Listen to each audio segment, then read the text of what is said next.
Now, this does not mean that we have to cower in the corner, or, as you maybe have heard some folks say, hand over the keys to our brand. It's their brand, it's not ours.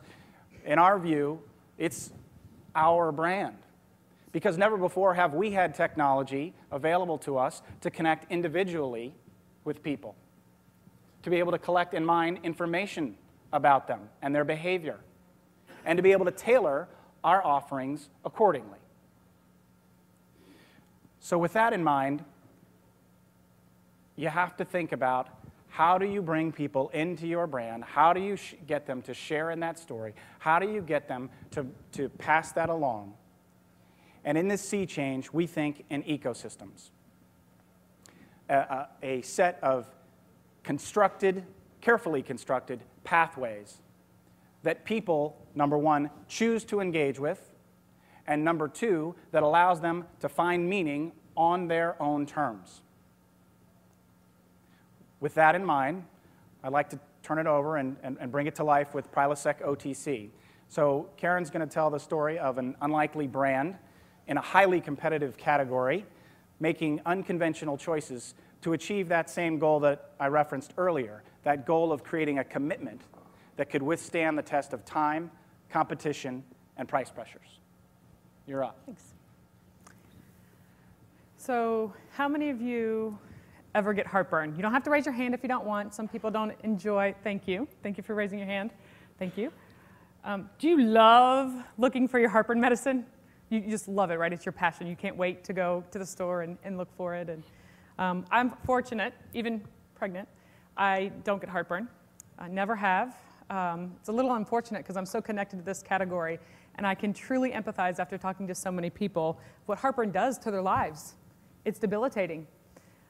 So what I'm going to talk about is something that nobody would say they aspire to really, dig into as a consumer, as an individual person, say, heartburn defines me. But we're going to talk a little bit about Prilosec OTC and then how we have started making a change a little bit.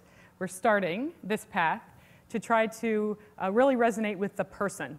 So I'll take it back a few years. Back Prilosec OTC, when we came over the counter, it was one of the biggest brand launches in history. We, in the OTC medicine category, was actually accolades one of the best, so we feel great about it. So we launched in 2003, built a significant business, and a lot from people coming from the prescription side. So for about 5 years, we didn't have any direct OTC competition in the subcategory in which we compete. So we were trading some people up from some of the different classes of medicine. We were pulling a lot of people over the counter from prescription, but we didn't have any direct competition. Life is great. I got to experience that for a few months on the brand before they brought me in.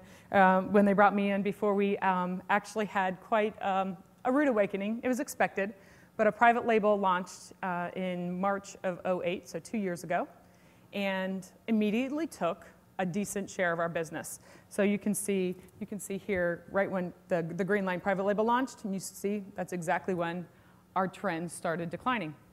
This was expected. However, it doesn't feel good, especially when you've been on such a good ride for a few years. And so the bad news doesn't stop there.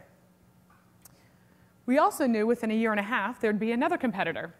And this one isn't quite as rational of a decision. This is from a very formidable competitor, Novartis. They launched Prevacid 24-hour back in November.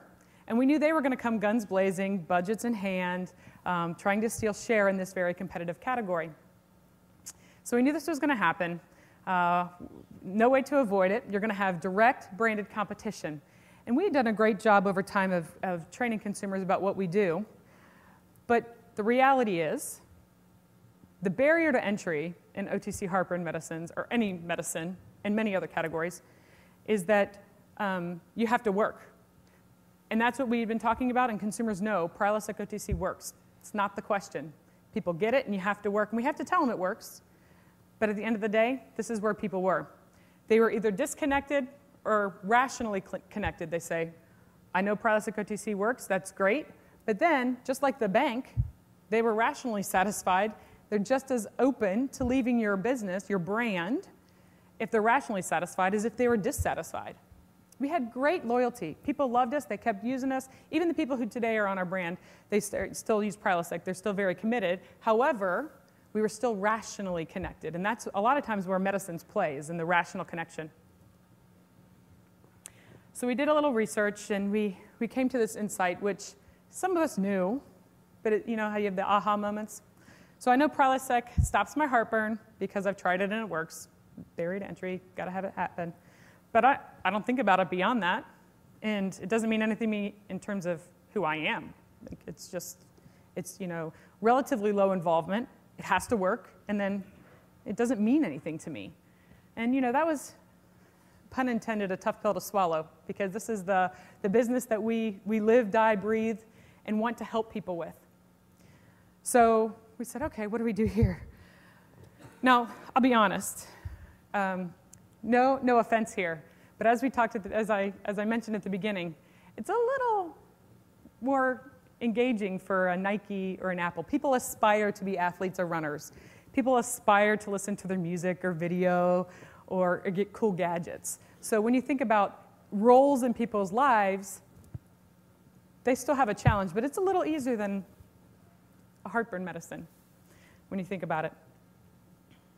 So after listening to all these consumers and the truths that they're telling us about where heartburn fits into their lives, we had to take a step back and say, okay, seriously, what business are we in? Are we really just, you know, selling drugs? Are we really just selling heartburn remedies? And of course, you'll find us in that aisle at the grocery store, at the drugstore. That's not a question. We're still doing that. But really, that's not enough. We had to change our thinking about what business we're really in. And so we decided we had to kind of take a deeper thought. So we talked to a lot of consumers. And the interesting thing is when you talk to them and you say, how does heartburn play into your life? What does it keep you from doing? You listen to these consumers talk to each other. It's so fascinating. I've always been really fascinated with our consumers. And they talk and they say, yeah, so heartburn, you know, it does this, whatever, but here's what I love to do. And then you see them sitting around a table or we go to people's homes and they're talking to their friends and they say, here's what really interests me. And they start talking about their passions, and all of a sudden that's where they drive connections, despite the fact they all have heartburn. That really all of a sudden kind of becomes less important in the conversation. They drive the connections through their passions, and that's what they want to talk about. Doesn't sound like rocket science, of course, but we still have to figure out how we define our business. And what we decided is it's not just about selling heartburn medicine. It's really about helping people pursue their life's passions without apology, without heartburn. I said, okay, that could, and that's where our purpose was born. So we've got a new charge, and this is not just something that we charge in how we think about talking with or engaging with consumers. It's how we operate as a business right now. Inside P&G, the Prilosec OTC group, this is our mantra, this is our charge, is helping people live life unapologetically pursuing their passions without heartburn.